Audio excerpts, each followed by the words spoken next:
и господа! Дами и господа ли казах? Дами и господа, уважаеми зрители, здравейте!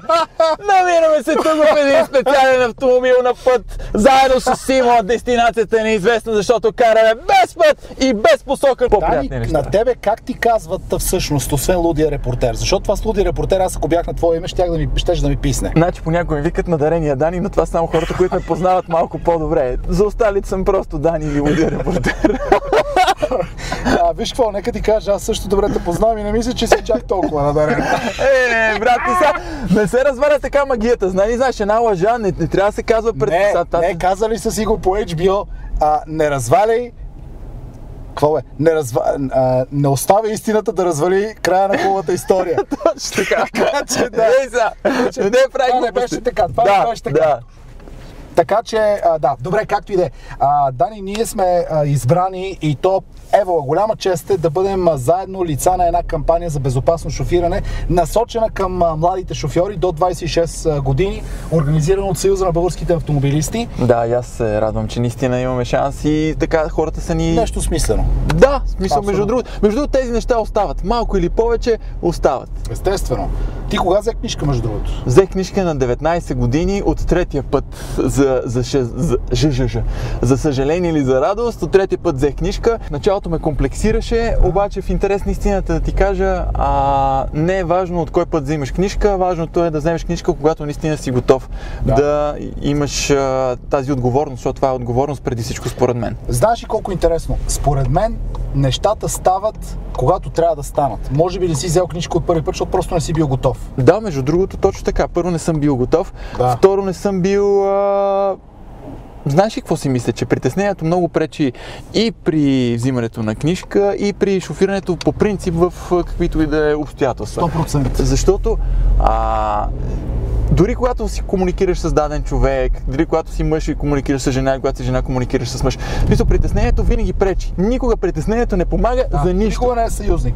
Абсолютно. Затова малко по-отгоре гледаме на нещата, гледаме така да приемаме също така, защото аз първи път си казах, защо сега ме скъсаха, аз карах толкова добре и така нататък. Скъсали са ме, защото имало защо ме скъсат. Да, трябвало е, станало е. Да. Точно така. От третия път. За сметка на това, после съм имал и ПТП-та и през всичко съм минал, така че... Разбира се. Случва се, знаеш, който не шофира, той не преживява транспортни происшествия. За щастие всичките са били леки. Част от тях по моя вина. Осъзнавам, че съм сбъркал, осъзнавам, че е имало какво още да науча, но за сметка на това, честно казано, това е била цената, която е трябвало да платя, за да мога да кажа, че в момента мога да шофирам сравнително добре. Разумно, точно така. Имало е случаи, да речем, сега се сещам за едни, завивах точно по булеварда, по който карахме преди малко, по булевард Витоша, исках да се включа в направя ляв завой по булевард Патриарх Евтимий. При което една дама скоси така завоя, че ме засече и аз, обръщайки се наляво, за да се разправя през прозореца с нея, стана така, че не погледнах отпред колите, те бяха спрели и се наджасах в задната броня на един автомобил, който така изглеждаше доста прилично, доста по-скъп от моя. Интересното е, че аз отивах тогава, ляв калник трябваше да се прави на моя автомобил, а колата, която ударих отзад, се връщаше точно от сервиз задна броня. В смисъл, човека се връща от сервиза, правили са му задната броня 3 седмици и аз се натресвах в бронята му. В смисъл, много ми стана тъпо, братле. Абсолютно, да. Той как реагира между другото? Между другото, той се фана за главата. Човека беше с приятелката си. Какво стана, бе, човек? Защо, бе, леле, сега се връщам от сервис? Аз викам, аз сега отивам на сервис. Обаче, тази жена, там, аз застанах пред нея, даже блокирах и пътя. Стяло, братле! Стяло, застанах, виках, чакай сега, ти си виновен за ПТП-то. Откат казаха, имаш ли допир с тази жена? Не. Мисъл, контакт някакъв. Тя удари ли? Ти удари ли? Не. Тя не е участник в ПТП-то. Ама как така тя ме засече? Тя не е участник в ПТП-то. Не е участник в ПТП-то, разбира се, ти можеш да си говориш каквото си искаш. Тоест си искаш да кажеш, че ти си застанал с тялото си пред нейната кола. Застанах пред нейната кола. И тя не дава газ. Тя не даде газ. За това тези жени не... къде гледат, бе? Между другото, жените са виновни за много лоши работи, но са виновни и за най-хубавите работи в живота, така че е до човека, не до пол. Да, всичко им се прощава, това е истината. Аз сещам за хора, които точно така са сядали, аз съм много по-внимателен, като пия алкохол и точно да не направя нещо, внимавам 10 пъти повече и съм много по-отговорен и не знам си какво. Точно да, бе, да. Точно да, бе, да. Значи това затова никога не приемайте за чиста монета и не си мислете, че е готина оферта. Не е готина оферта. Няма никаква логика на света и на планетата и на Вселената, която да ти обясни, че когато пинеш 1-2, ставаш по-съсредоточен. Нищо не ставаш, нищо не става от тебе. Ма готино казах. Много добре. Така, това ли е най-запомнящото се преживяване, което си имал с това леко ПТП? Не. Изобщо с автомобилите съм имал страшни преживявания. Сега сещам за едно, с една мадама бяхме ходили, ама това преди доста години на Витоша, да се осамотим в автомобила, защото младо ергенче, автомобила служеше и за други работи, не само за предвижване от точка А до точка Б. И така се случи, че влезнахме в една пряспа навътре, продължихме си, спряхме си, говорихме си, нали, слушахме музика и така нататък. Всичко, каквото трябва да се направи. Всичко, каквото трябва да се направи и след около няколко часа няколко часа! Смъртоносен лъжеца. Добре, след няколко часа. Да, след няколко часа решаваме да си напуснем вече мястото, където бяхме уседнали, защото почти бяхме заживяли там вече. При което колата не иска да помръдне, заседнала, пряспи, лед, абе не става за нищо. И беше 4 часа сутринта, между другото. На Витоша, между другото, знаеш, по пътя за Копитото, там има много големи ентусиасти, които пак така на ръба на закона дрифтят, правят разни щуроти, възползват се от заледения терен и също така хубавите завой там, което, разбира се, често пъти могат да се видят автомобили, които са спрели в дърветата отстрани. Винаги, да, точно така. При което човече не мога да повярвам, имаше автомобили, които се движеха нон-стоп, така настрани, направо, наляво, надясно.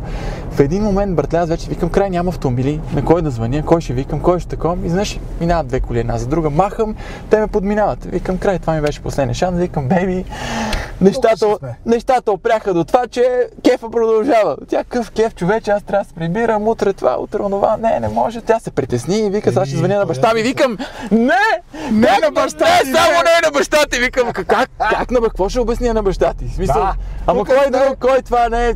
Викам, не, спокойно сами ще се оправим. В един момент вече минава 30-40 секунди, тия коли обърнали. Някъде завъртяли се долу, какво става, пич, какво става, това, онова. Брат, бяха пълни с коли. 10 човека, 11 с мен, момчета, не може да поместим тази кола, разбираш, и наляво, надясно, аз ще карам, не бе, ти не мога да караш, като хората да ще карам. Сменяме се, всеки влезе да кара тази кола. Никой не можа да я помести с 1 сантиметър. Накрая какво стана, братле, на ръце вече тръгнахме да я вдигаме, буквално просто да измъкнем от там, където се беше окопала.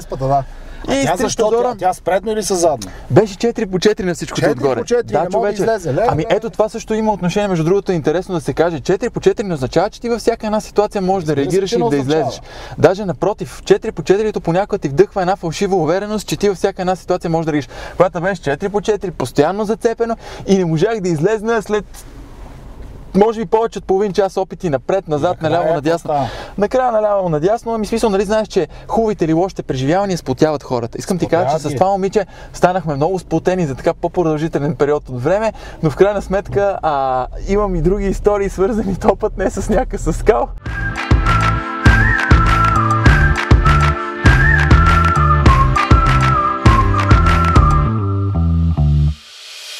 Време е за днешната мисия. Здравей, Дани! Добре дошъл в най-добър млад шофьор на България. Днес ти ще покажеш, че си не само един луд млад шофьор, а шофьор за пример. Признай си, да пееш, да задаваш въпроси и да нарушаваш социалните норми не е предизвикателство за теб. Не е, нали? Естествено, че не е. Затова не предизвикваме следващите 3 минути да се държиш напълно нормално. Не прави нищо достойно за титлата лудия репортер, просто се остави, диши дълбоко, направи така. Как се прави всъщност така? Така. И не прави нищо. Минаха ли 3 минути? Не прави нищо, не са минали! Не ги махай ми ръце. Какво става, Дани? Дани!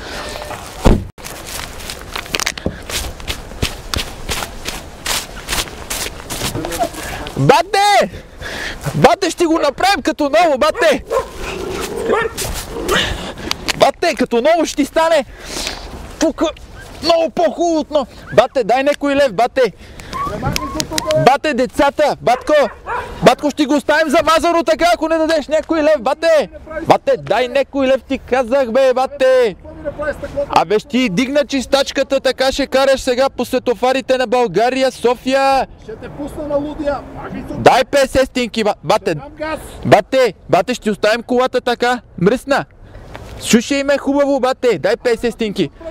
Дай 50 стинки, ще ти лъсна и задния прозорец, бате. Ох, ще ти дам 3 лева, само да се махнеш. Бате, прозореца и задния, и стъклото и всичко.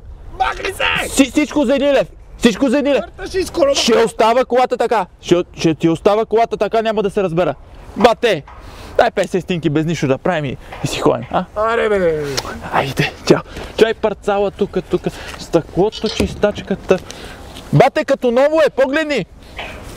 Абе, махни се, бе! Бате, виж, сърце ще ти направя. Айде, бате, със здраве, че светна зелено. Дам 5 лева, да устриш това сърце. Какво каза, бате?